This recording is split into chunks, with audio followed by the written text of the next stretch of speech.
Once, upon a time, in some remote corner of the universe that is poured out in countless flickering solar systems, clever animals invented knowledge. This was the most arrogant and untruthful moment in world history. Yet, indeed, only for a moment.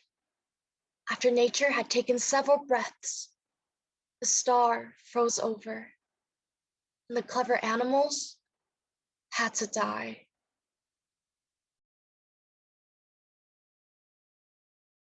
Yet, once upon a time, in a land far away, there was a king named Cymbeline, who had 3 children. And one stepson named Cloten. the oldest child, called Imogen, once upon a time, in some remote corner of the realm. The king's friend, Leonatus, left an orphan, The king, he takes the child to his protection, embraced by a piece of tender air.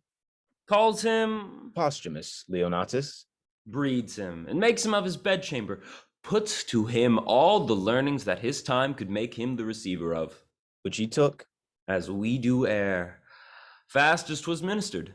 and in spring became a harvest. once upon a time, There was a king named Cymbeline, who had 3 children. Mark it. The eldest of them at 3 years old, in swathing clothes the other, from their nursery were stolen, and to this hour no guess of knowledge which way they went. How long is this ago? Some 20 years? Some 20 years.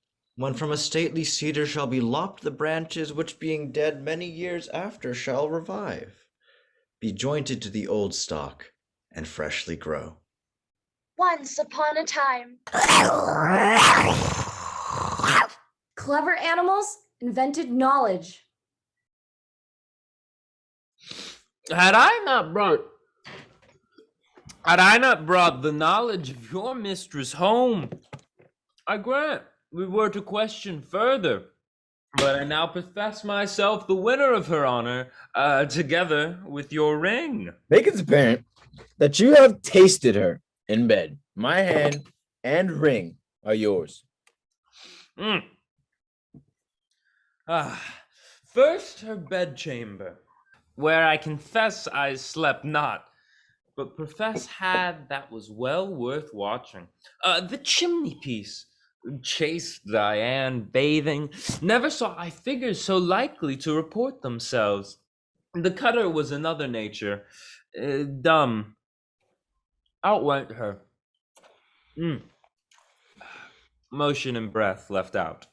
This is a thing which you might from relation reap, being as it is much spoken of what is in her chamber, nothing saves the wager you have laid. Mother Earth barely got enough left for herself.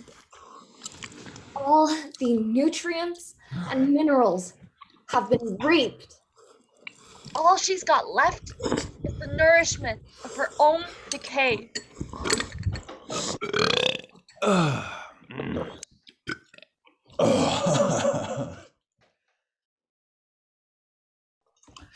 Be pale, I beg, but leave air to this jewel, see? And now 'tis up again. It must be married to that your diamond. I'll keep them. Jove, Once more, let me behold it. Is it that which I left with her? Sir, I thank her that she stripped it from her arm. I see her yet. Her pretty actions did outsell her gift, and yet enriched it too. She gave it to me and said she prized it once. maybe she plucked it off to send it to me. Oh, she writes you, doth she? Oh, no. Here, take this too. There's a basilisk unto mine eye. Have patience, sir, and take your ring again. It is not yet won. It may be probable she lost it. Very true. Render to me some corporal sign about her, more evident than this, for this was stolen.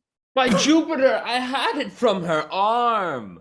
Hark you, he swears. By Jupiter, he swears. Nay, this is not strong enough to be believed of one persuaded well of your. If you seek for further satisfying, under her breast, worthy of the pressing, lies a mole, right proud of that most delicate lodging. By my life, I kissed it, mwah, and it gave me present hunger to feed again, though full. You do remember the stain upon her? Aye. And it doth confirm another stain, as big as hell can hold. Were there no more but it? What are men mad? It cannot be in the eye nor in the appetite. Sluttery to such neat excellence opposed should make desire vomit emptiness, not so allured to feed.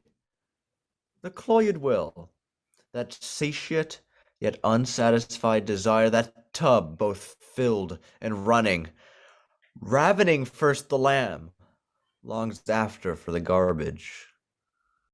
Will you hear more? Oh, that I had her here, to tear her limb meal. They are ugly. Those trees with nothing but missing limbs.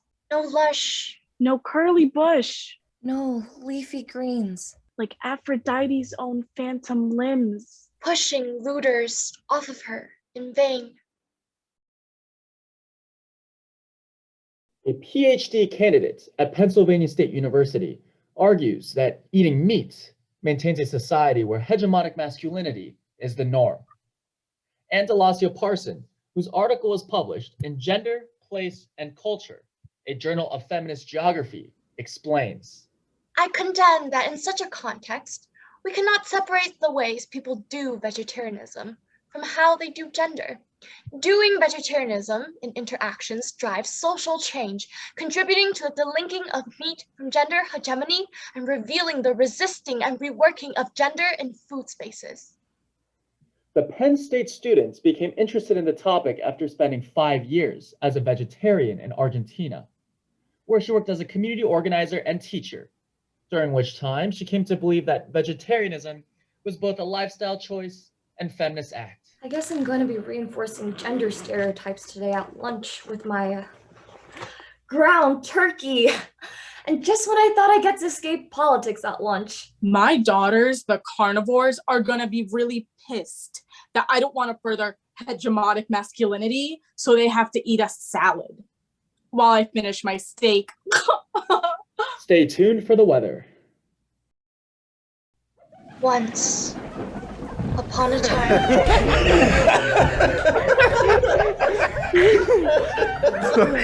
By your pardon, sir, I was then a young traveler, rather shunned to go even with what I heard than my every action to be guided by others' experiences. But upon my minute judgment, my quarrel was not altogether slight. Oh, faith, yes, to be put to the arbitrament of swords, and by such two that would by all likelihood have confounded one the other, or have fallen both. Can we, with manners, ask what was the difference? Oh, it was much like an argument that fell out last night, where each of us fell in praise of our country mistresses. This gentleman vouching his to be more fair, virtuous, wise, chaste, constant, qualified, and less attemptable than any the rarest of our ladies in France. That lady is not now living. She holds her virtue still, and I my mind. If she went before others I have seen, as that diamond of yours, outlusters many I have beheld, I could not but believe she excelled many, but I have not seen the most precious diamond that is, nor you the lady. What do you esteem it at? More than the world enjoys. Either your unparagoned mistress is dead, or she's outprized by a trifle. You are mistaken. The one may be sold or given, but the other is not a thing for sale. Your ring may be stolen. I fear not my ring. Hey, let us leave here, gentlemen. I dare pawn the moiety of my estate to your ring, which in my opinion overvalues it something, but I make my wager rather against your confidence than her reputation. Gentlemen, enough of this. It came in too suddenly. Let it die as it was born, I pray you. What lady would you choose to assail? Yours. 10,000 ducats to your ring. Commend me where your lady is, and I will bring from thence that honor of yours which you imagine so reserved. I will wage against your gold. Go to it.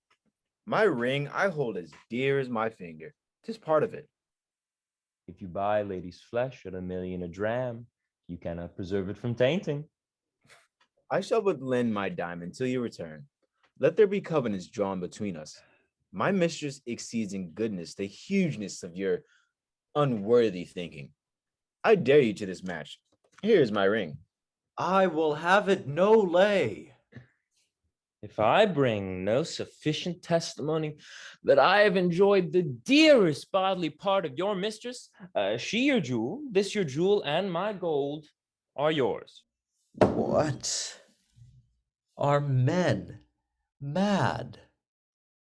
Hath nature given them eyes to see this vaulted arch and the rich crop of sea and land, which can distinguish twixt the fiery orbs above and the twin stones upon the numbered beach? And can we not partition make with spectacles so precious twixt fair and foul? Economies for such as cannot see ecology. I embrace these conditions. A covenant. We'll have these things set down by lawful counsel, and straight away, lest the bargain should catch a cold and starve.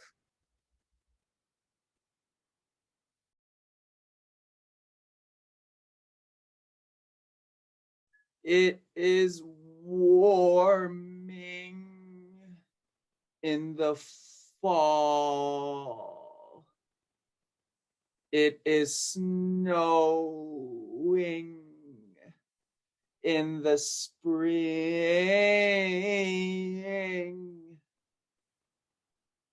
This story the world may read in me.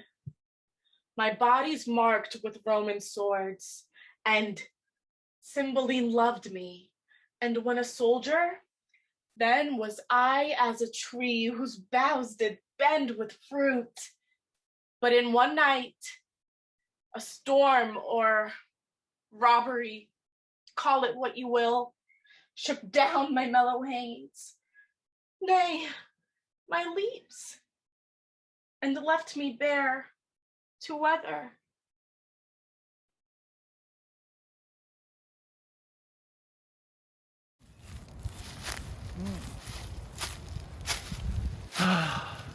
Ooh, who's this lady?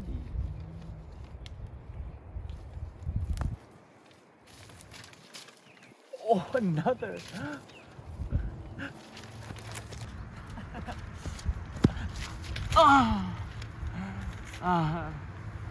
Tis said a woman's fitness comes by fits. Therein I must play the workman, I dare speak it to myself. For it is not vainglory for a man and his glass to confer in his own chamber. I mean, the lines of my body are more well drawn as his. Yet this imperseverant thing loves him in my despite. She said once upon a time that she held the very garment of posthumous and more esteemed than my natural person. Posthumous, thy head shall be off within the hour. With thy suit upon my back will I ravish her. First kill him, thy mistress enforced he on the ground. My speech of insultment ended on his dead body, thy garments cut to pieces before thy face. And all this done, and when my lust hath died, spurn her home to her father. Fortune, put them into my hands.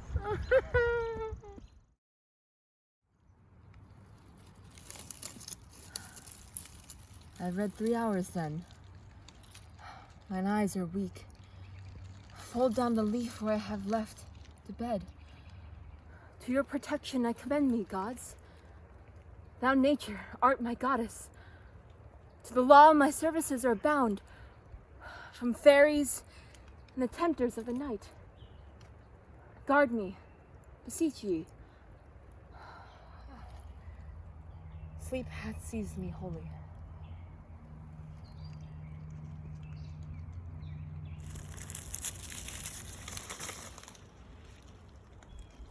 To hide me from the radiant sun and solace, the crickets sing, and man's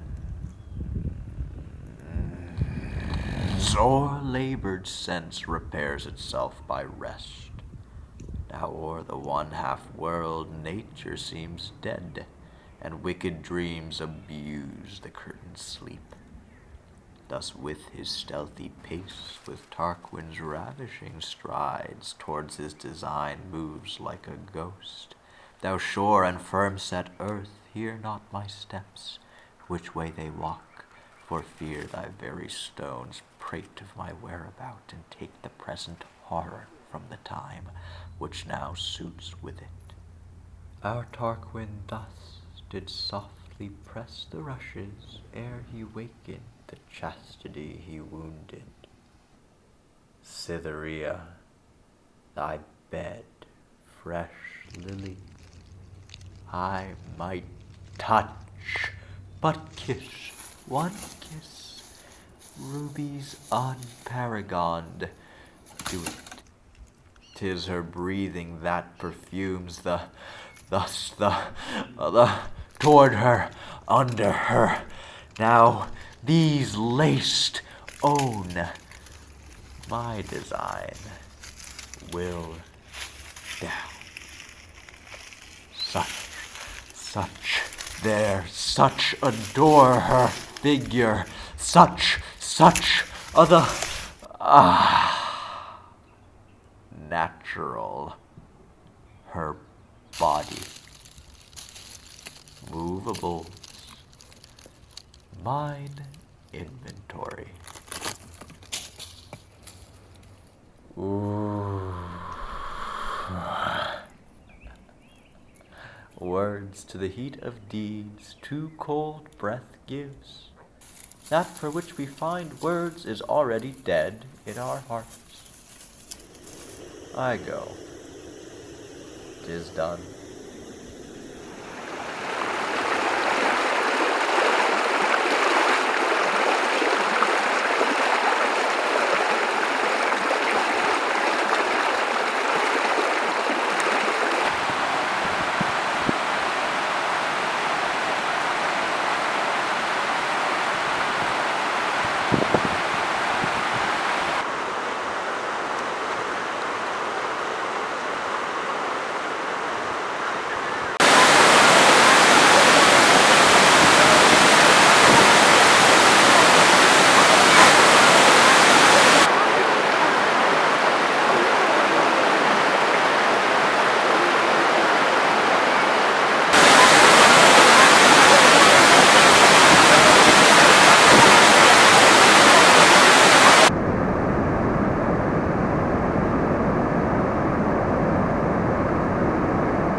Imogen. Honey, Oh, Imogen. honey, our hive.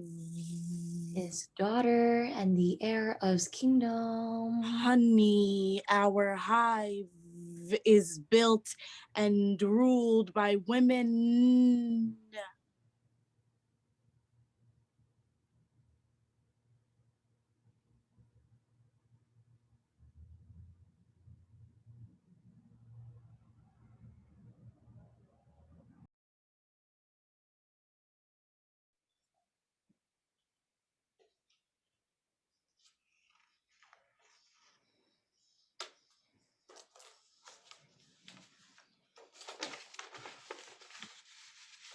How now, Pisanio? Madam, here's a letter from my lord. Oh. Learned indeed with that astronomer that knew the stars as I his characters. It lay the future open. Good wax, thy leave. Blessed be you bees that make these locks of counsel. Where have the honeybees gone, whispering from their windowsills, staring into schizophrenic skies? It's warming in the fall. It's snowing in the spring. Oh, for a horse with wings. Hearest thou, Pisanio? He is at Milford Haven. Read and tell me, how far 'tis thither? If one of mean affairs may plot it in a week, why may not I glide thither in a day? And by the way, tell me how Wales was made so happy as to inherit such a haven. But first, how hence? How many score of miles may we well ride twixt hour and hour? 1 score twixt sun and sun, madam's enough for you. And too much, too. I see before me, there's no more to say. Accessible is none but Milford way. Well, I know I'm gonna be the one who wakes up next to you. When I jump out, yeah, I know I'm gonna be the one connecting out here too. Nature Valley, thanks to them, I'm gonna feel the joy exploring this with you. We've restored 10,000 miles and I'm Yule Gibbon. I'm gathering part of my breakfast. These are high bush cranberries. Delicious with grape nuts. I'm Yule Gibbon. I've spent years learning about natural foods. Did you know goldenrod makes an excellent tea? Natural ingredients are important to me. That's why poached grape nuts is part of my breakfast. Of course, I don't usually eat it in a bowl like this. Usually, I eat it in my shoe. Sometimes I just eat the shoe. You ever eat a shoe? Its naturally sweet taste reminds me of wild hickory nut.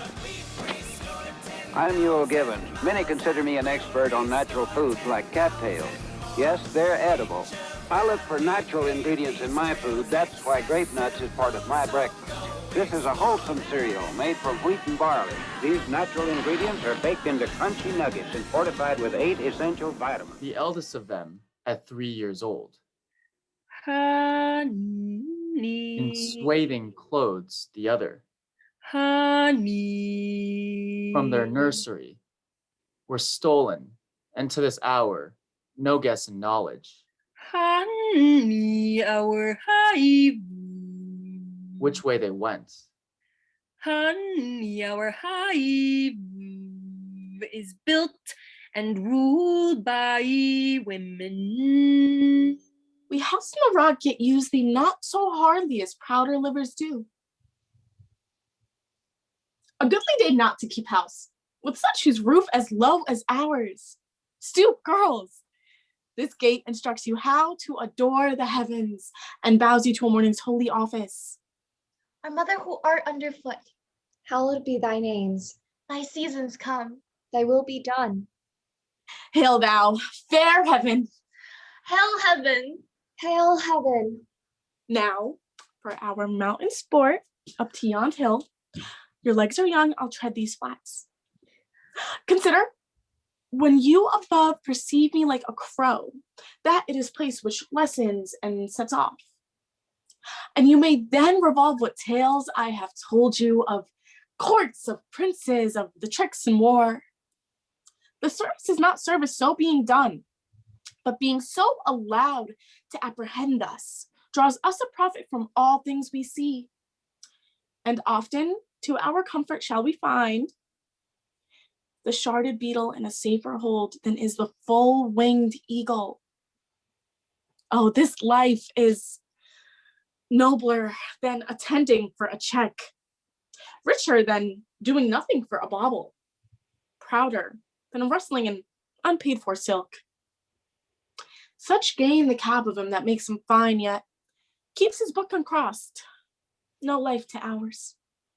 Out of your proof you speak.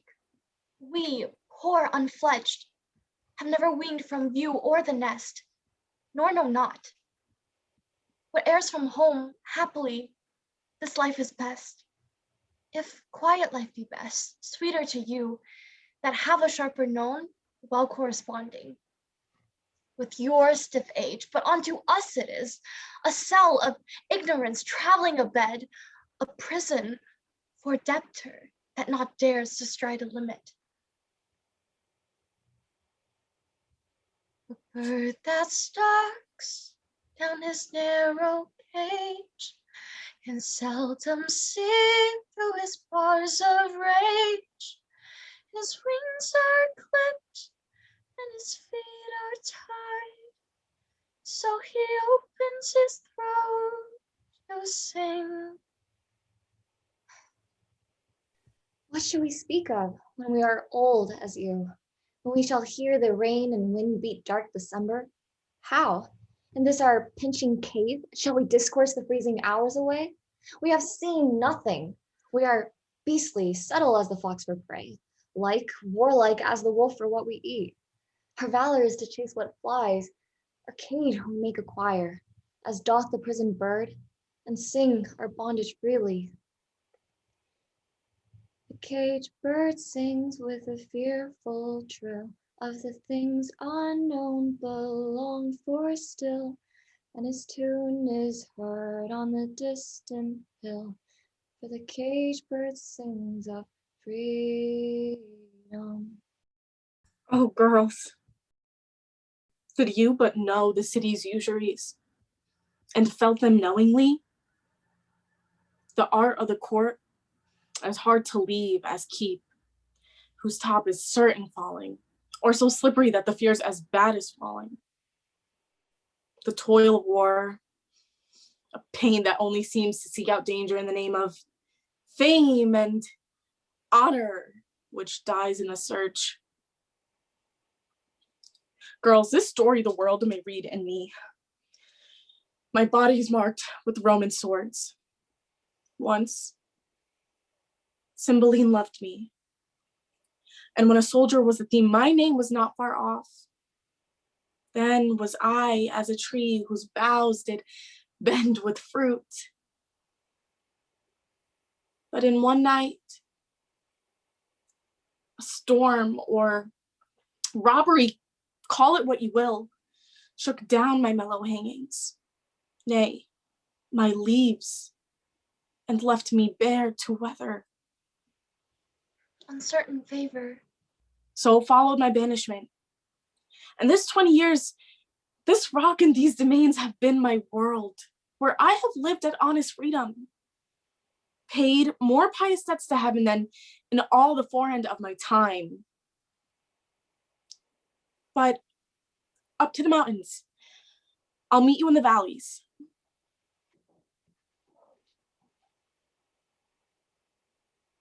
How hard it is to hide the sparks of nature.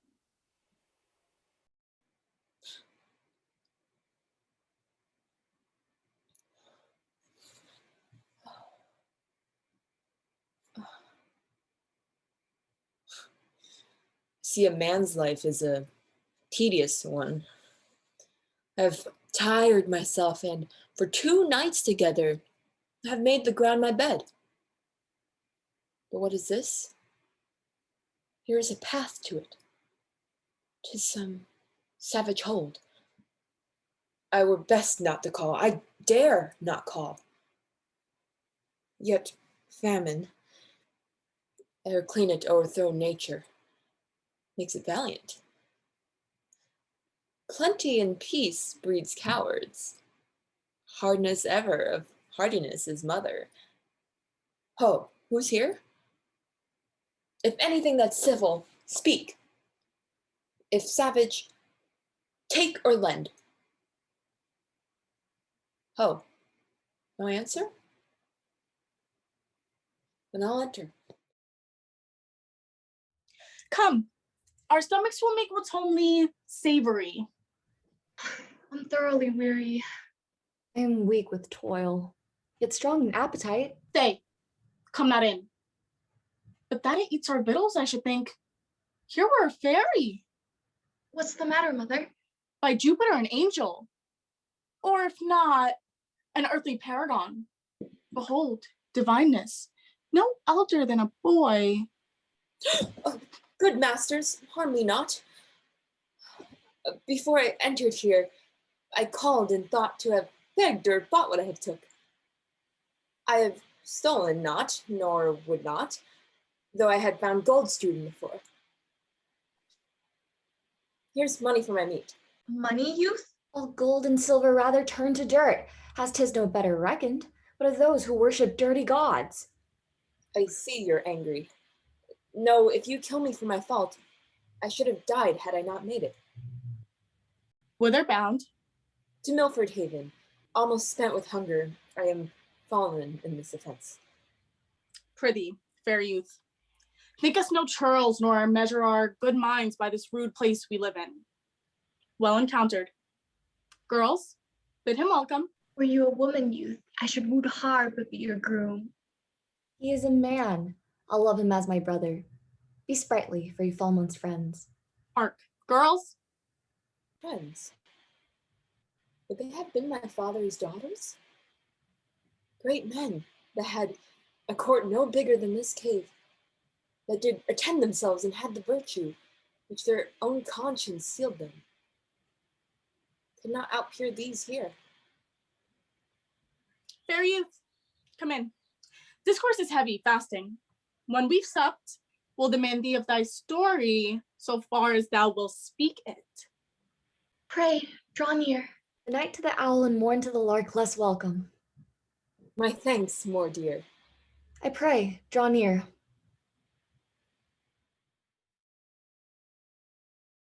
Along the creeks and bottomlands, the women sang their way down well-worn trails to find just the right tree for each purpose.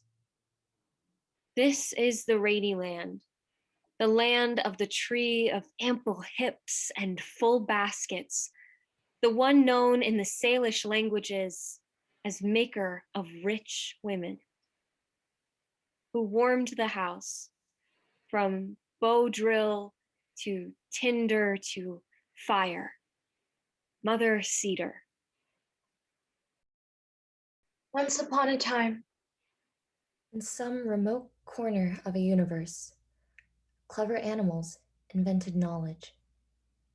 Traditional teachings account the power of cedars so great and fluid that it can flow into a worthy person who leans back into the embrace of her trunk. No matter what the people needed, the cedar was ready to give, from cradle board to coffin, holding the people. The first and last embrace of a human being was in the arms of Mother Cedar.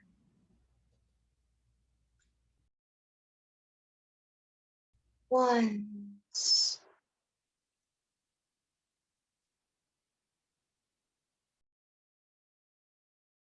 Fluted trunks rise from deep moss green. Canopies lost in the hanging mist that suffuses the forest. The forest floor is a featherbed of needles dappled with sunflakes. Light streams through holes over the heads of young trees, while their grandmothers loom in shadows, great buttressed trunks 8 feet in diameter. You become quiet in the cathedral hush, because nothing you could possibly say would add a thing.